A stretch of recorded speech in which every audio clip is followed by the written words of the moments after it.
Hare Krishna, dear devotees. Thank you very much for joining us on this podcast with Pujyapad Bhaktivedanta Siddhāntī Mahārāja. And Maharaji, I would like to welcome you to our Highest Wealth podcast. And I'm so happy that you're here, giving us your precious time and sharing with us some experiences about your life. And it's such an honor to have you. And again, though I'm sitting as your equal, please forgive me. I'm certainly not your equal. I'm your servant. No, first of all, I pay obeisances to my Guru Maharaj and to all Guru Parampara, and very much thankful to have me here on this special podcast and to be sitting in front of you. You're my godbrother, but I'm still feeling so nervous saying Maharaj. anything. No, Maharaj, you are really kindly, graciously spending your time with us. So thank you so much. I'm grateful. So Maharaj, generally I like to start with asking you a little bit about your background and your life growing up maybe, and how you came into bhakti, how you came into Krishna consciousness, because I think it's such a amazing story to hear of the devotees that come. I don't know if anyone will going to get benefit hearing my background. We are supposed to hear the background and life history of our acharyas. But since you're asking me this question, I would like to answer this. I'm born in a business family. My grandparents, I saw them, and my parents, they were devotees. They were not initiated, but they used to worship Gopal deity and Lakshmi Narayan. Oh. Yeah. So I'm raised seeing them how every day they used to do morning and evening arati at home. And everyone, it was a custom, everyone's supposed to pay obeisance in the temple and then they go out to work, things like that. So this is how my grandmother, especially her, and my mother too, they were training me every day. Must pay obeisances morning and evening in the temple to Gopal. So, and when I grew up, then it was the habit of my parents. They used to go every morning visiting few temples. You know, in India, we have temples in every street. So I used to hold their hands and go 5-6 temples every morning, like 6 o'clock in the morning, 5 o'clock, like that.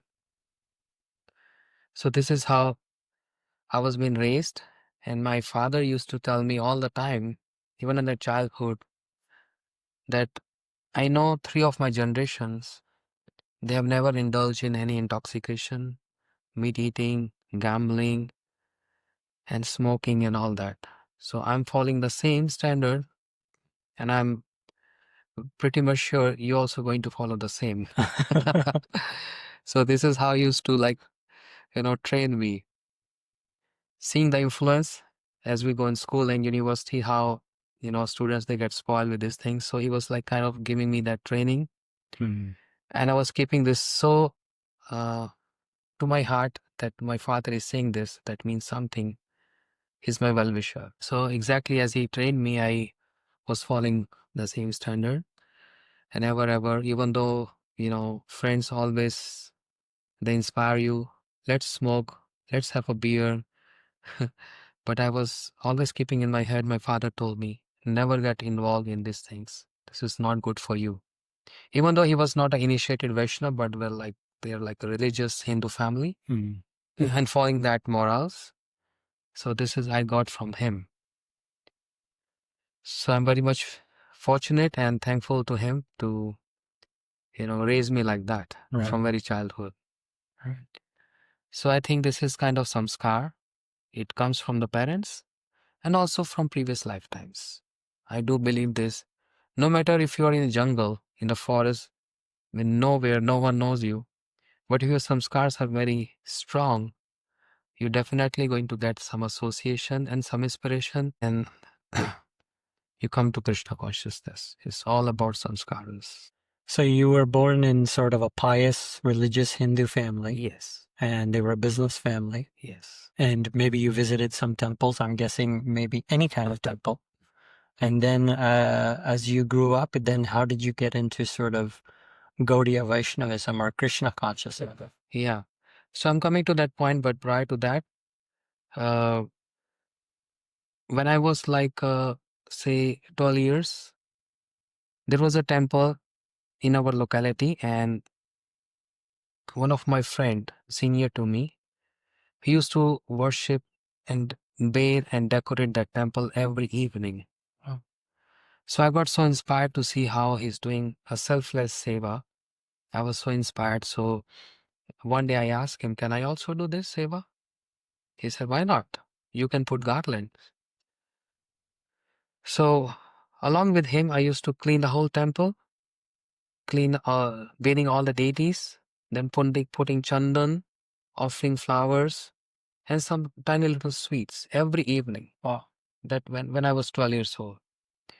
So I think I can't say anything, but I think as we heard from Srila Gurudev, my Shiksha Gurudev Shri Bhakti Vedanta Narayan Goswami Maharaj, that even if you worship a stone thinking this is Krishna, Krishna acknowledge your offerings.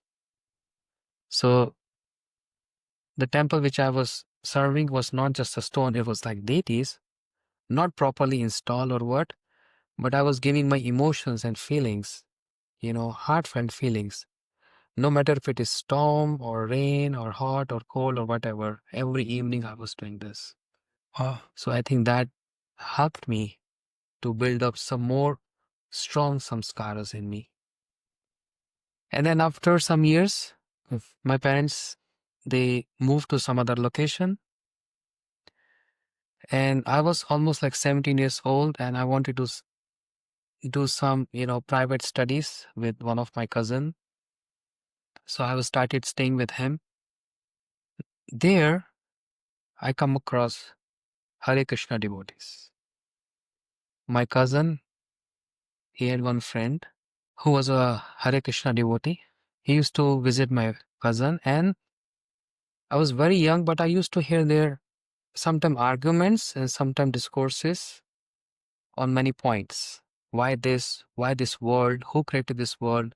So there's some kind of very polite and sweet arguments. So I was very young and they were very seniors. So you were 17, you I said? was 17. And they were? They were like, at that time they were like 24. Okay. So senior.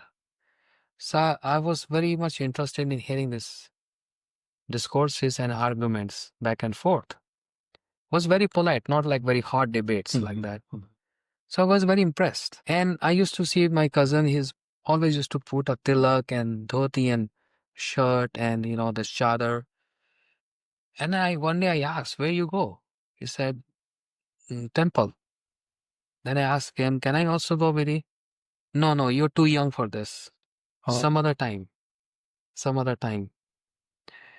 And every day, then I was like requesting him. He said, I'm going to take you Janmashtami. Very soon, in 2 months, there will be Janmashtami, then I'm going to take you. And that happened. So on Janmashtami day, we went to that temple, Hare Krishna temple in Delhi, in the morning Mangal Aarti. Oh, wow. And we attended Mangal Aarti there. That was my first visit to Hare Krishna temple, that is Iskcon, in Delhi. So that was not a very fancy temple, it was just one rented house. And they kind of having a Nam Hut. And very beautiful deity, Radhika Raman. It was so beautiful morning, and we attended Mangal Aarti first time. I attended Mangal Aarti, and I was so impressed. It was Janmashtami day, and I was being told by devotees, today's fasting day, you should fast. But that was nothing new for me, because from very childhood, my grandmother and my parents, they used to fast for Janmashtami. So I've seen them, and since I think very birth, or maybe when I was 5 years old, I was following Janmashtami too, fasting on Janmashtami too, and visiting temples midnight. That was like, religious Hindu families' custom. But this Janmashtami for me was very, very special and life turning point, because I saw all the brahmacharis in the temple, they're serving, decorating, preparing for, dramas and lectures and midnight abhishek and all that. So I humbly request the president of the temple, see, I'm very new and young. Can you please give me some seva? I can do something, cleaning something. So he just looked at me and he said, you're too young and you're first time in the temple. So we don't want to take any chance. We can give you, and he didn't want you to disappoint me also. Seeing that a youth coming to the temple, he said, but I can give you the best seva. I said, please, any seva. Then he handed over a bead to me, a bead bag, beads. And he said, the best seva is chanting the names of the Lord. I understood he didn't want to involve me in any of the seva, thinking I may mess up with something. So he said, sit in front of the deities as much as you can chant. Today is the best day of chanting. I took this very seriously because I'm seeing my cousin, all other devotees they're serving, and he told me this is the best seva. So it's like I was thinking that this is the best seva. Why not I will do this? So I was sitting from the deities and just chanting from morning after Mangal Aarti until 7 p.m. Wow. That was my first day in Krishna Consciousness, or first day in the Hare Krishna temple. So he also gave me a counting beads to chant. So as far as my memory recall, it was like 110 rounds. Okay. And I really relished that. Really relished that. Wow. Yes, that was my first day of chanting. And believe me, Sachinandan Prabhu, I can't describe that realization. It gave me such a strong impression in my heart. And after 7 o'clock, the program started and there was Abhishek and I was like literally crying. First time I'm seeing a very fancy and emotional kind of Abhishek, different from other temples, other Hindu temples. Very, very strong impressions in my heart. And after 12 o'clock Abhishek, we took prasadam. I came back home, but I was not able to sleep all night, thinking what I did today, what I've seen today, something so magical. And next day was Nandutsav and appearance day of Śrīla Bhaktivedanta Mahārāja, Srila Prabhupada. So again, I went to the temple. Again, I started chanting there, and there was a big feast. And then I heard the glories of Srila Prabhupada. That was like more strong impressions, came to know about him. And from the devotees, I came to know about there is another temple in Delhi, which is big one. So I must go there too. That created a curiosity in me to visit a temple where more devotees were staying. And it's a big in size, and it's actually a temple. There I came across the documentary of Srila Prabhupada. Okay. That Hare Krishna documentary. Yeah. How Srila Prabhupada in this advanced age, when people they think, now I've done a lot in my life. I earn a lot of money. I have family. I have everything. Now I should retire. This is like a journal conception. But I was so impressed to see someone who's in an advanced age to fulfill the order of his Guru Maharaj. He's going to America. You see that documentary? Yes. It's on YouTube. Yes. Yes. I was blown up by seeing that. And how he's just chanting Hare Krishna, Hare Krishna, Krishna Krishna, Hare Hare. And all the hippies are chanting and dancing. And how he's changing those hippies into happies in his words. And the Hare Krishna movement started from there. And it spread it all over the world. And many young ones are joining. He established so many temples around the world. He's traveling so much here and there, establishing gurukuls and all that. I was so impressed to see that. I was so impressed that I concluded this is what I was looking for. And this is in the early 90s. Is that right? Yeah, that was I was 18 and a half. Yeah. Okay.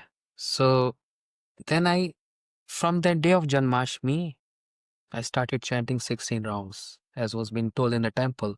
Every devotee should chant 16 rounds a day, minimum. So since then, I started chanting 16 rounds a day. Just from the first day? Yes. From the Janmashtami, Yeah. as I said, I chanted over 100 rounds. And then Nandutsav, Srila Prabhupada appearance. From that day on, 16 rounds every day. Wow. So there was And something. prior to that, no exposure to the Maha Mantra, No, no exposure to nothing. Just just the Hindu religious rituals, as I used to see my parents doing, my grandparents are doing, just that. But no exposure to Hare Krishna. And this is the first time you're hearing like some philosophy also. Otherwise, it's just Yes. sort of visiting and I'm coming to puja. that. Oh. So when I was so impressed to visit this new temple in Delhi itself, I started visiting there. And then there was like morning lectures, 8 to 9 Um, in all temples. So was quietly listening those lectures. And more I was getting information and transformation simultaneously. It was like there was no questions, there was no doubts. I concluded this is what I wanted. And especially when the speaker on the Vyasasana is speaking, purport by Bhaktivedanta Swami Prabhupada. That's it. I was like, no questions after that. I was so impressed and took everything so seriously since then. And there was, like excitement. What, these brahmacharis stay in the temple, and I'm like an outsider. Can one day I also be a brahmachari in the temple like them? wow. Because I used to see how they are so effulgent. They are so like, it looks like they came from celestial world. They are so bright and shiny and tilak and kanthi, saffron cloths. So there was a desire, but I was thinking, no, I don't think so. I can be like this. But I really wanted to become like this. So Marge, you're staying at home I was staying at home. and you're attending school during this time. Yeah. But every morning you managed to go to. No, I was in college. Oh, you're in college. Okay. So you were living in the university at the time? At my home. Okay. And then you would go to the temple Yeah. for these morning For lectures these morning lectures. before you go to school. Yeah, especially on Sunday feast. Okay. Then I got many friends, devotee friends there. So we used to have like a conversation. In those days, there was no smartphones, nothing. Mm-hmm. So that's the only time we're meeting on Sundays. And we are having a very, divine, I would say, conversation about what is the purpose of our life.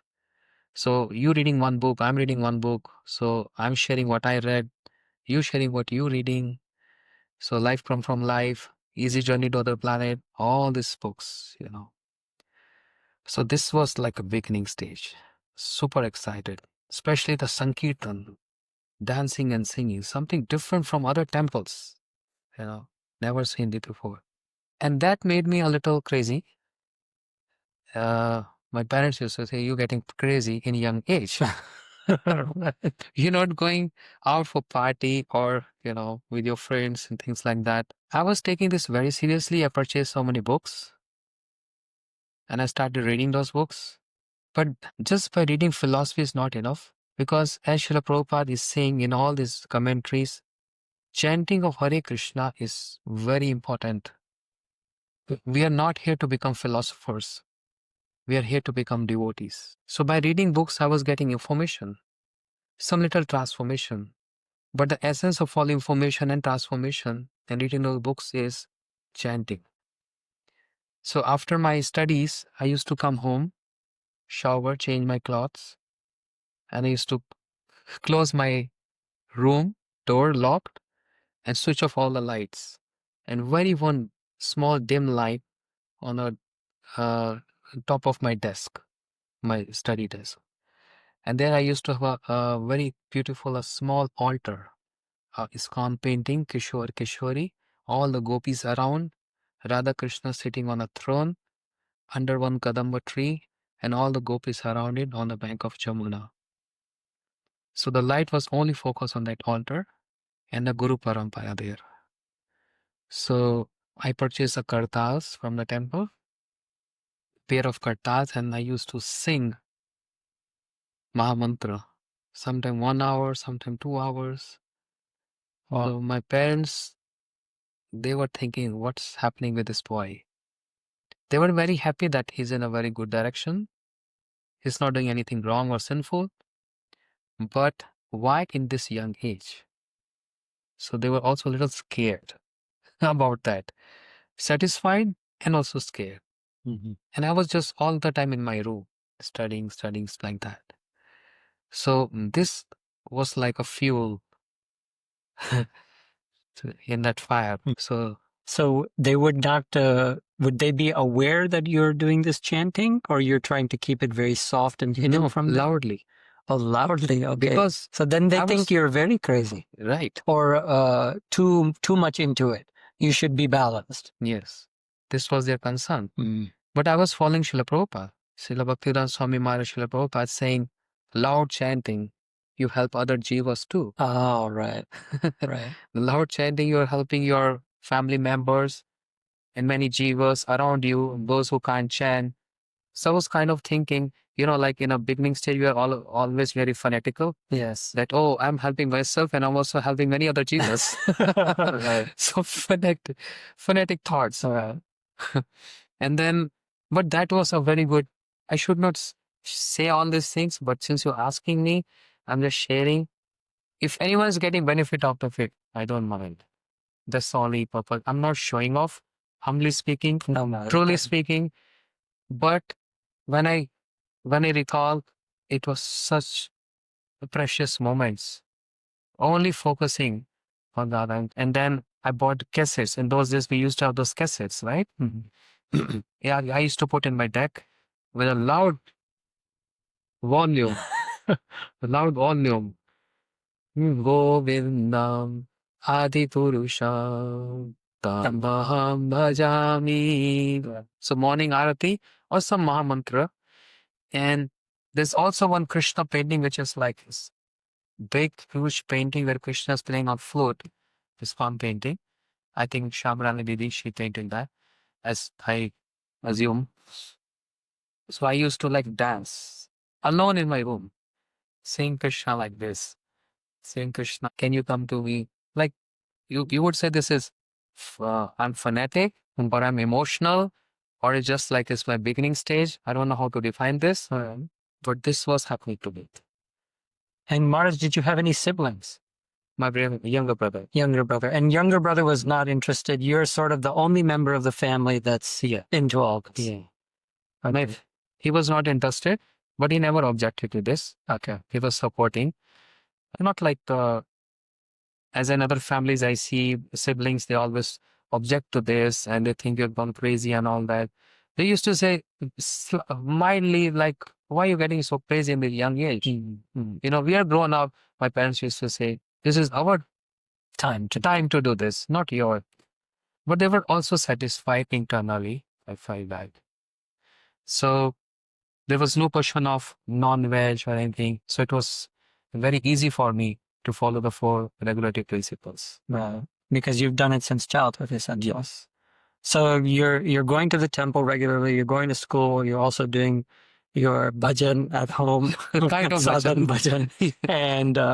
And then, obviously there's some shift that's happening in your heart and your mind and your lifestyle now, and you're getting more and more involved. And I guess there's a lot of youth at the temple in Iskcon at this time. Yes. A lot of young people. There in Iskcon, I met my closest friend, who's my Garbhatar now, Shri Madhapriya Prabhu. Okay. I got friendship with him there in the temple. And I think this is Krishna arrangement. I met him and I built a very good friendship with him. I'm getting so much positive vibes from him. And that builds some more kind of faith in me.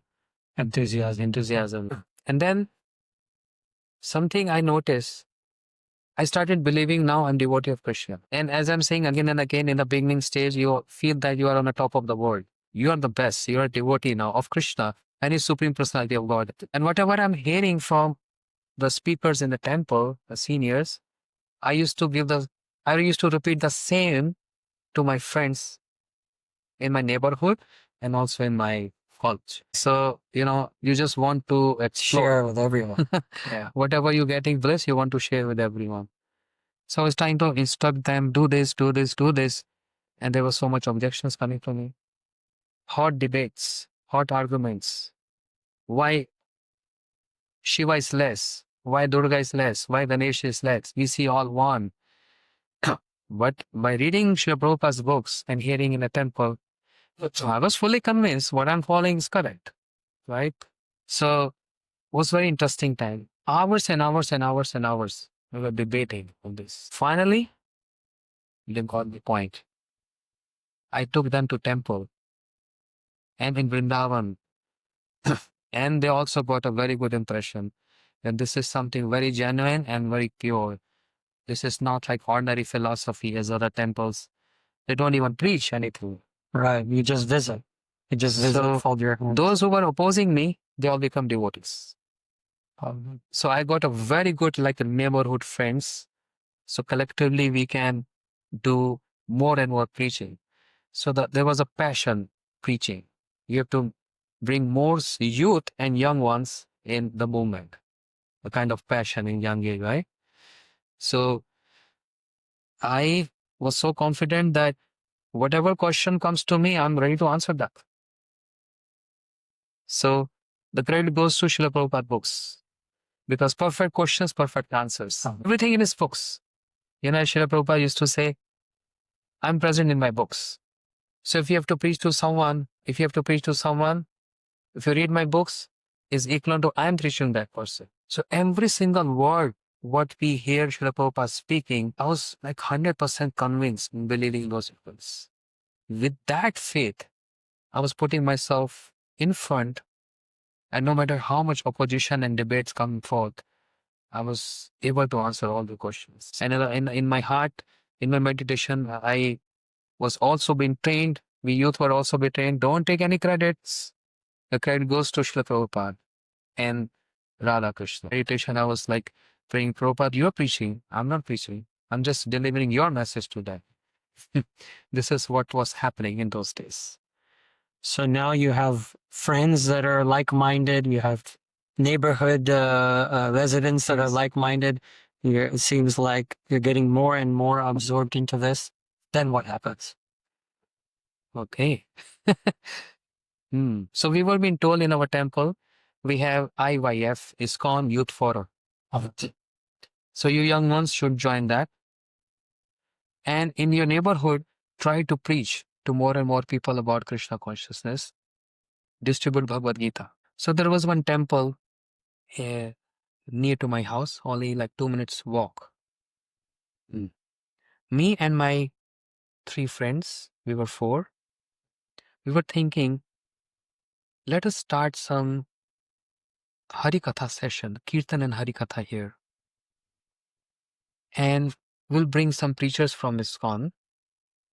We will call each and every house, knock their door, and we'll tell them to please come and attend the program, Hare Krishna temple program. My friend said, no, this is too much. You know, just relax. You're too much. And they were so shy, you know, we can't do this. We are young ones. I said, come on, doesn't matter. They said, okay, we'll try one time. So that was the first attempt to knock door. And we said, listen, hey, Tuesday is a very auspicious day, the day of Hanuman. And let's do a program in this temple in your locality. So we are arranging everything. You all just come and attend 1 hour Harikatha and Kirtan, just 1 hour. They said, oh, of course. We will come, of course. Everyone is saying, yes, yes, yes, yes. Then I drove to Iskcon temple, and whoever is present there, any like senior sannyasi or GBC, I used to bring them with their team. Kirtan, brahmacharis, their sevakas, the kirtaniyas, to this temple, which is like a hour drive, 50 minutes to 60 minutes drive. And in the beginning, in the temple also, they were thinking a new place. I don't know how many people will be there. But anyhow, we will send some like a medium level. Shouldn't we say this? But I humbly request, please send some sannyasi. They have purity. And they were in the mission of, they have seen Srila Prabhupada mission. I was always having one lamentation. I've never seen Srila Prabhupada. And how was the mission in his time when everyone was doing Sankirtan and preaching, distributing books, establishing temple? Why am I not seeing that? Because I was only 5 years only 5 years young when Srila Prabhupada left this planet, 77. So I've not seen him. So I was having a great respect, all those, sannyasis of Srila Prabhupada. Wow, they have associated Mahabhagavad. So I must get that. So I humbly fall their feet, please. Maharaj, Gopal Krishna Maharaj, Sri Loknath Maharaj, Naviganda Maharaj, there were so many sannyasis and also some American sannyasis. So they agree, okay, let's go. And meanwhile, my friends were collecting people. From without knocking their door, ringing the bell. So there was a gathering like 100 people. Oh, wow. Yeah, first day. We heard in the end of the temple, at the end of the program, we always supposed to distribute prashadam.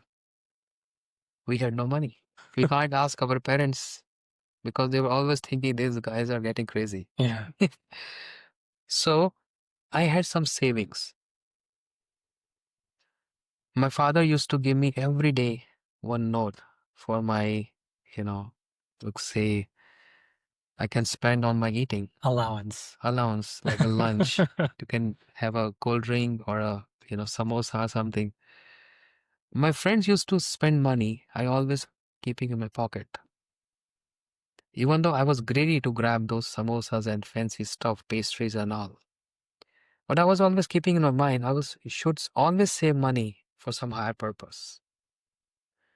And I was not even telling my parents and my brother that I'm saving money. It was under my shirt all the time. Every day, some note, bill. Yeah. So this was the time, whatever collection I had, I purchased some fruits that was only I could afford at that time. Some banana, some apple. So we distributed fruits to the... It happened so that the Sankirtan went so good, dancing and singing, and the lecture was so nice. Even the locality people, first time they encounter such kind of programs. What is this? Devotees dancing. And they look like so effulgent, shaved, tilak. They all got so impressed. Right. And they told us when they were walking away, please inform us again when you're going to have this program. So after the program was over, then I drove back to the temple, dropping all the sannyasi and brahmacharis. They were so happy. Oh, first time, good crowd, 100 people. So I was getting a little acknowledgement in the temple. This boy is great. And then I spoke to my friends, midnight, around 1 o'clock. Let's do this every Tuesday. Every Tuesday we should do this. He said, are you sure? I say, give me your hands. So it's not like a style. Yeah. Have you put the hands on my hands? Let's do this. So they got so encouraged and I felt so much more encouragement. Wow. And my parents were, it's too late coming home. It's not proper. Because my father taught me I should not be off from home after 8 p.m. I should always be home, by 8. But now, after these programs, I was coming back like 12, sometime 1, after cleaning the temple and all that, and driving back sannyasis and bringing them. Oh, right. So there was opposition then. Serious opposition. You're not giving attention to studies. You're not giving what is your career, what you want to do. That was opposition point when I was started coming late home. What to do? And that was like addiction. I wanted to do this Tuesday program. Why Tuesday? Because Sunday is already having the main temple. So we chose some working day. So we did like 3-4 Tuesday programs. It went very successful. 150, 125 devotees, people. Then there was one uncle. We used to address him as uncle. He said, hey, come here. Who's sponsoring this program? Who's doing this prashadam? I said, me and my friends, whatever pocket money we have. And we were already thinking, this is not enough. We should have a feast, Tuesday feast, like Sunday feast in the main temple. It was already in our head. We were discussing, but there was no financial source. So as we heard in the lectures, pray to Prabhupada and pray to Krishna, they will arrange everything. Ananyas chintamam je jana paryupasate. We learned this shloka. So he said, if Krishna desires, everything can come true. The one uncle called, "Come here, boy. You're so young, and I see 3 of your friends, 4 of you just doing so much in the temple. You clean the temple, and you bringing some very full American sannyasis there." Right. Huh. Even though I don't understand their English, but I do get some emotions, and especially Sankirtan is the best part. So who's sponsoring this? I said, "Uncle, just our pocket money. We can't afford more than this. Next Tuesday, I'm going to sponsor. Make puri, halwa, whatever you want to make, just make. I will give you money." I said, "Are you sure?" He said, "Yes, don't worry. I'm also going to call my friends." I said, "Okay, fine." But then we were the one, 3, 4 of us, early in the morning going to market, get all the grocery, hiring a cook, clean the temple. Like Tuesday is morning to night, getting devotees from the main Iskcon temple, inviting people, forcing them, please come, please come. Trust, you're going to Love it. love it. And of course, when you serve dinner prasad with puri and halwa, you know what happens. More and more people started coming. It went to 250 people. Wow. Yes, 250 people with feast. And when everyone just eat, and that was a custom in India, sorry to say, they were having steel plates and the spoons, they just throw everything on the sink and they just go wash their hands. Mhm. So we 4 boys were cleaning all their plates Oh my gosh. and all those big pots, everything. So 2 o'clock, entering home in the morning, father chastising me. What's happening? Okay, I can tolerate 1, 2, 3, 4 days, but this is a regular habit.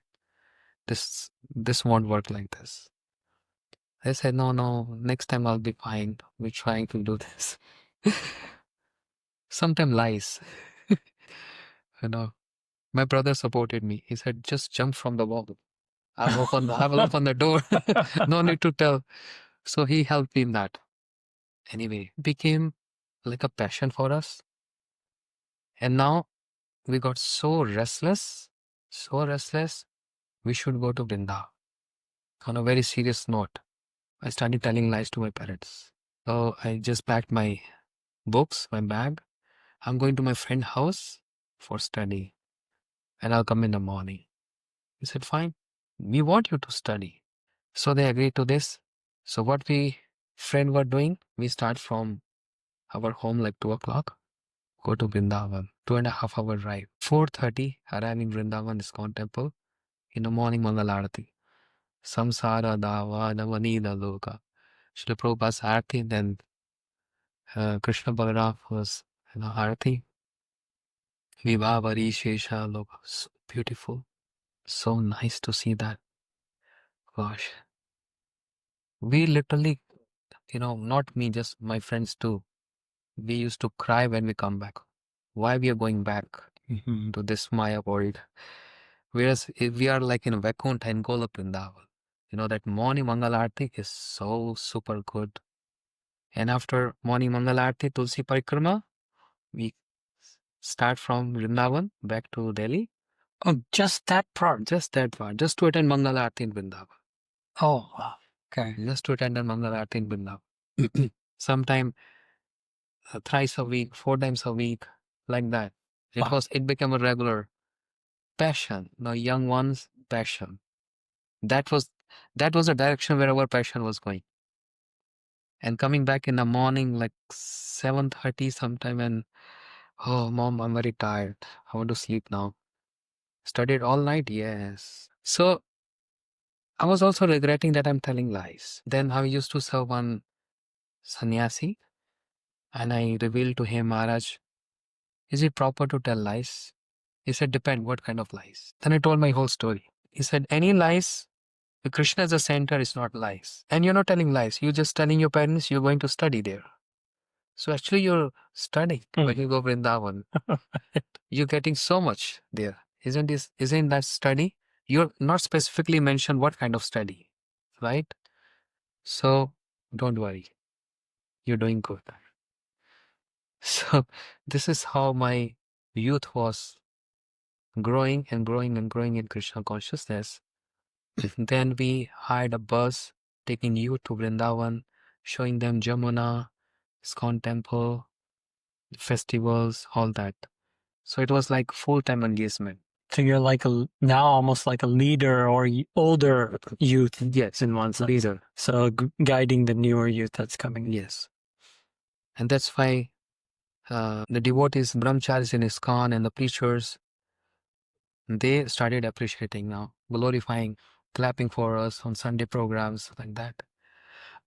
And whenever GBCs are coming, introducing us, or because our program, this Tuesday program, became famous because of 250, then 400 people, and they started following four regulatory principles, chanting 60 rounds, and many from that collective group, they started joining and getting initiations from the GBCs, from the sannyasis. So it became so famous. Ramchandra Prabhu, he used to come. In the Tuesday program? Yes. So he would come and he would be speaking. So only when he was coming, he used to drive his own car. Okay. So I would relieve. Okay. But if a sannyasi is there, then I used to go and drive and bring them to the program. So in this way, he knew very well how to, attract people and what's happening in the modern world, how to answer those questions. So it was very nice. Very, very nice. This is how this was happening in age of 17, 18, 19, like this. So, I mean, at some point, obviously you're a sannyasi now. So at some point you left the house or you took brahmachari. So how did that, I mean, I can see it's just slowly building and building and building and now you're sort of sneaking out and white lies and things like what made that step and what happened there? So amongst all the friends, devotee friends of mine, so neighborhood friends, they wanted to enter in Grasthashram, but I was always thinking to be single, because seeing the brahmacharis in the temple, I wanted to become like them.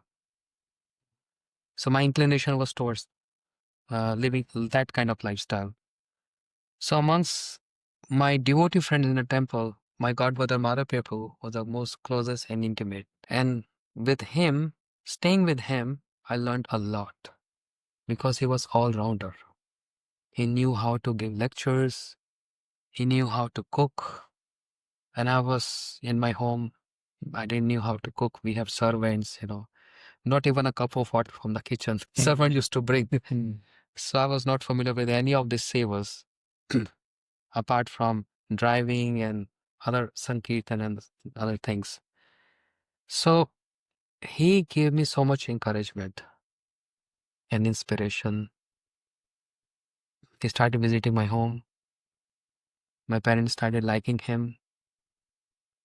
And he liked my family environment. It's so religious. So he was visiting again and again. So it became like a part of family. That kind of relationship. And now I was like thinking, what shall I do? Because I was very studious. I wanted to complete my studies, like a high degree holder, something like that. Plus my father business was there too. He wanted you to come in the business. He told me, you can study as much as you can. I'm here to support you. And if you want to join business, it's also open for you. So I was like in three directions, so puzzled. Full-time devotee, business, or my career. Like I wanted to IAS. In India, that's like a Indian Administrative Services. That's like a topmost studies when after passing out, you become magistrate, the collector, next to the PM, Prime Minister. Government type, federal. So in many other areas, my focus was many other areas. So I was very studious. I want to do this. I want to do this. Yeah, one funny thing I forgot to tell. I also wanted to become a captain of the ship. Really? That was my passion. The captain of a ship. Hearing from other friends is a very glamorous job. You're going to go on the sea. I like water so much. So I started studying. Like traveling all over the world. Yeah. So I gave so much energy in studying that too. And I used to go Mumbai for giving exams because Mumbai is a port Oh, right. station, right? So exams with my friends. And yeah, my other friends who were not devotees were also there. They were eating all regular food, and I was the only one who was like refrain from onion and garlic. I can't eat onion and garlic. And they were teasing me again and again. Your Krishna is not going to help you. Okay. When you become a captain or when you become adult, then you can think of giving up onion, garlic and all, following principles. But now focus on your studies. But I was thinking, if Krishna loves me, he's going to provide everything to me. So we used to stay like 7 days, 10 days there. My friends were enjoying food in the restaurants, all that fancy food and all that. And I was only having yogurt and rice. 1 day, 2 day, bananas, apples, oranges. But I never ever thought, even a single minute, that I'm missing something. Because I was so fixed in my head that what I'm doing, they can't do this. So it's like a competition. I'm better than them because I'm a devotee of Krishna. Proud of myself. I'm devotee of Krishna. So one day the waiter, he asked me, he said, are you okay? Your health is good? I said, yes. Why are you asking this? He said, because since 3 days I'm seeing you only eating yogurt and rice. Why don't you order what your other friends are eating? I said, because, I don't eat onion garlic. So why not telling me? We have Jain meal in our restaurant. I can supply you whatever they're eating. I can supply all these things to you. I said, are you sure? He said, 100% sure, with purity.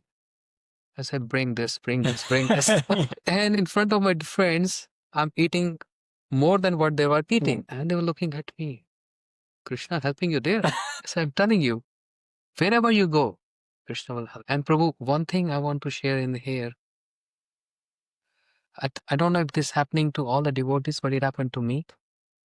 Even if I used to visit my relatives or on some birthday parties or on my birthday, whatever presents or gifts I was getting from all corners is just Radha Krishna paintings. Never happened before, prior to this. Someone is giving Radha Krishna painting, someone is giving some Hare Krishna music to me. So I'm seeing, I was realizing my life is centered towards Krishna. How he's like pulling me or he's just coming close to me. I was feeling this. And I believe this is true with many devotees in their initial stage. When they start Krishna consciousness, all their surroundings become close to Krishna. I personally felt this. Then I come across one when I was in Mumbai. My cousin took me to one couple. They were like pretenders. Pretenders means they were couple, husband pretending the Vishnu comes in me and I become Vishnu. Yes. In India, there are so many pretenders like this. And the wife, she was pretending I'm Lakshmi. So she started massaging and they used to say, we get Vishnu and Lakshmi in us once a week on Sundays. And to get like adoration and money from people, it's just rascals, as Prabhupada used to say. They just show off, I'm Vishnu and Lakshmi. So he used to sit like this, carrying a lotus in his hand, and his wife massaging his feet, pretending she's Lakshmi. Wow. And many people coming, offering fruits, donations, flowers, like that stuff. So when I was there, my cousin said, you're devotee of Krishna. I'm going to introduce to one couple. Lakshmi and Vishnu comes in their body. And I was thinking, what nonsense is that? You can't fool me. I'm reading Iskcon books. You can't fool us. So I got, okay, let's go. So when I was there, there was a big line. People coming with offerings, offering to them. And my cousin told me, wait a minute, let everyone go. I will personally introduce to Lakshmi and Vishnu. And on the top of that, Vishnu was wearing glasses. So stupid. Huh? People are so stupid. They have no sense because there's no education. Yeah. I said, no, you can't fool me. And I was quite just seeing what they're doing. Such nonsense. And remembering the words of Srila Prabhupada, there's so many pretenders. Yes, Bhagavatam says, Dharma projit kaitav atra parmo nirmasaranam satam. And Bhakti Siddhāntī Thakur Prabhupada said, Prithvi te dharma name joto katha chale, Bhagavad kahe paripurna chale. On the name of religion, if it is not synchronized or aligned with Srimad Bhagavatam, it's all cheating propensity. And there's so many bogus people like this, they pretend they are God and they're incarnation of God. So I was already familiar with this philosophy, being reading and hearing from many preachers. So when everyone gone, my cousin, he said, come. I personally will take to Vishnu. Then I was also pretending, Hare Krishna, Vishnu, Hare Krishna. And he understood I'm a Hare Krishna devotee because I'm saying Hare Krishna. He said, I can see you're a Krishna devotee. I said, yes. He was speaking in a very grave voice. He said, yes. Boy, you're very young. My advice, you worship Ganesh, you worship Hanuman, you worship Devi, you worship Mahadev. You'll be at peace throughout your life. But if you're worshipping Krishna, you have to cry throughout your life. You still have a chance. Move back. Don't worship Krishna. Otherwise, he makes everyone cry. At that time, I was reading philosophy, but not that much. But I was thinking, Srila Prabhupada said, chant and be happy. And he turned hippies to happies. Who is this person who's telling you have to cry for Krishna? And I said, well, I'm convinced I'm not going to leave Krishna. He said, your choice. But here's my blessings to you. I'm Vishnu. You worship any other demigods, you don't have to cry. But if you worship Krishna, you have to cry all your life. I said, thank you so much, Lakshmi and Vishnu. I really want to cry. I really want to cry. So thank you for your blessings. My cousin told to Vishnu, the Vishnu, so-called Vishnu, young boy, don't take him seriously. Don't take me seriously, don't take his offense. He said, no, that's fine. And when I came out from his room, I said, this is stupid and nonsense. And you're stupid too. Brought me here. Nonsense. These are bogus people. There's no any narration in Bhagavatam or Gita that in Kali Yuga Vishnu comes like this in human bodies. Stupid. I chastised him. He was my senior. I chastised him. He said, oh, I think you know better because you read philosophy. Then I took him to Hare Krishna temple in Mumbai. I say, here's Vishnu. Here's Krishna and here's Radharani. This is real. Bona fide. Anyhow, so there was a passion to become a captain of the ship. But then I give this credit to His Holiness Gopal Krishna Maharaj, who is not present in this world anymore now. And because he was a local GBC in Delhi, and I was getting more and more close to him because of preaching and bringing him to the programs. And many people was getting initiated by him. And he was visiting my house so many times. And not only that, he remembered my name even after so many years. I was in Iskcon, and when I left Iskcon, always used to call me, hey, from my previous name. I said, Mara, you still remember me? How can I forget you? So I had very close relationship with him. And then he told me, so what's your career? What do you want to become? I said, I want to become captain of the ship. Are you sure? He said, yes, Maharaj. Why? I said, because it's a glamorous job.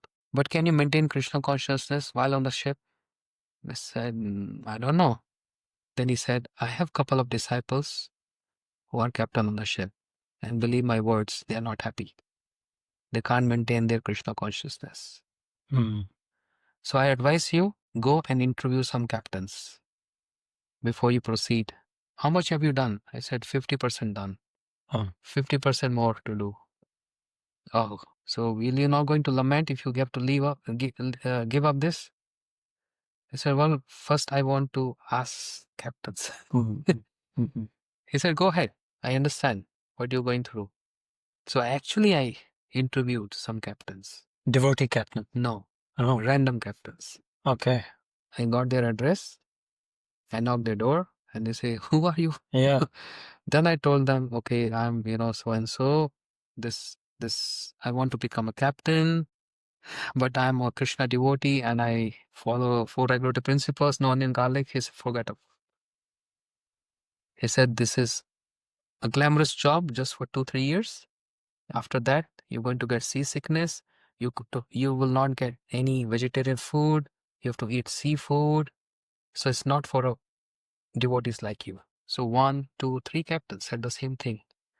I was fully convinced.